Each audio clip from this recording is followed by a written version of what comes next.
So, welcome to the Nicolas Riou Technical Training Center, and I will show you today how we install the equipment and give you an introduction about every equipment that we have here.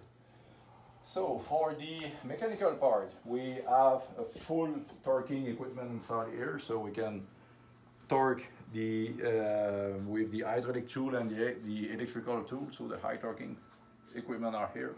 And we have also an installation to stretch a bolt. So it's a low pressure, but it's still working like the same than we are inside a wind turbine. We have a full pump, high torque pump here, plus a Haven T3 pump socket that we can simulate a torquing session here. For the mechanical also, we have another small bench here, so we can use a standard torque wrench and show to the student the difference when we torque a bolt between the lubricate bolt and non-lubricate bolt, and we can use a digital caliper and measuring tool to make the difference between the stretch on the bolt.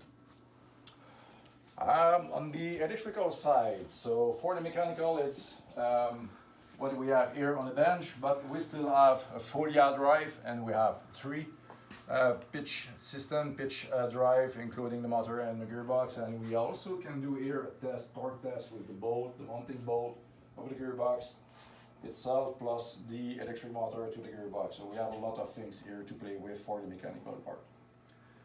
For the electrical part now, we have a full Senvion electrical cabinet, exactly the same cabinet that we have inside the Senvion wind turbine. So there's no difference. We installed all electrical cabinet, and everything starts here with the converter.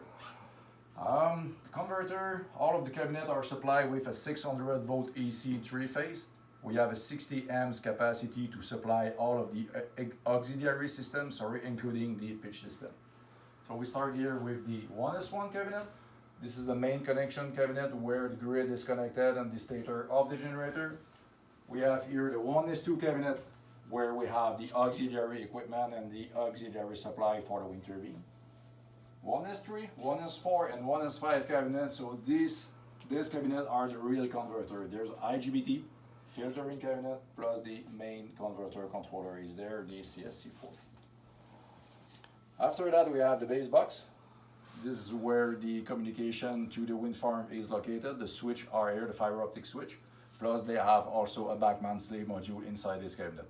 The top box, this is the brain of the wind turbine. This is where the Bachmann computer, Bachmann PLC is located, with the distribution of the 575 or 600 volt in our case to supply all of the electric motor, the fan generator, fan gearbox, fan motor, the yaw motor, etc. So all cabling, everything is original from the wind turbine. We didn't change nothing. We use exactly the same cabling that they have inside the wind turbine. We just adapted everything to make sure that it fit in our location that we have here. For the electric part, we also have all sensors that they have inside the nacelle, inside the real nacelle. So we have here full set of PT100, PT1000 proximity switch, and we have the 4 to 20 milliamp simulator. So this is represent the pressure gearbox oil transmitter. So instead of having the real transmitter, we installed a simulator here to simulate the 4 to 20 milliamps, and they are very good to show them how the process control signal are working. We have also a selector switch here to simulate the pressure switch, how the pressure switch are working with the logic that they have linked together inside the SCADA, inside the Bachmann computer.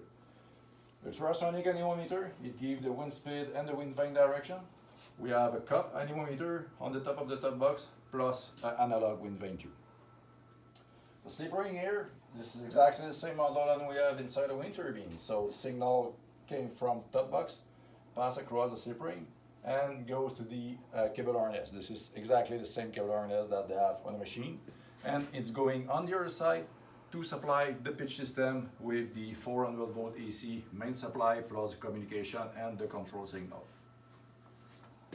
Hydraulic station, this is another module that we can fully cover on the BTT. So we have here the original same hydraulic unit that they have installed inside the Senvion wind turbine, and we have one yaw caliper and one rotor caliper. So the yaw caliper, it's just one instead of having between 8 to 12 caliper inside the Senvion machine, depending on the type. but it's fully functional. So it's exactly the same pressure, the same signal.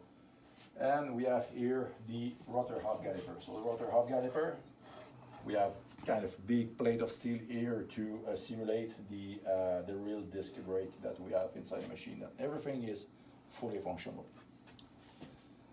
For the electrical part, we also have here a small simulator.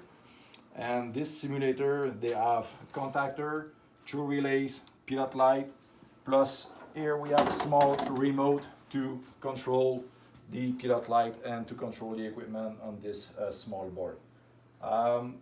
We can teach the parallel series logic with the bulb light that we have here. And we can teach also the relationship between the AC and DC. We have a power supply. Everything is supplied with 120 volt AC connected to a GFCI service socket, so everything is safe, everything is touch safe. So it's very, very useful to teach what's the difference between the relay and contactor, or they are the same in same times, they are so different. So this is a very nice small bench to work with. On the other side, we have here the complete pitch system. So on the table, we have this is an SSB pitch system.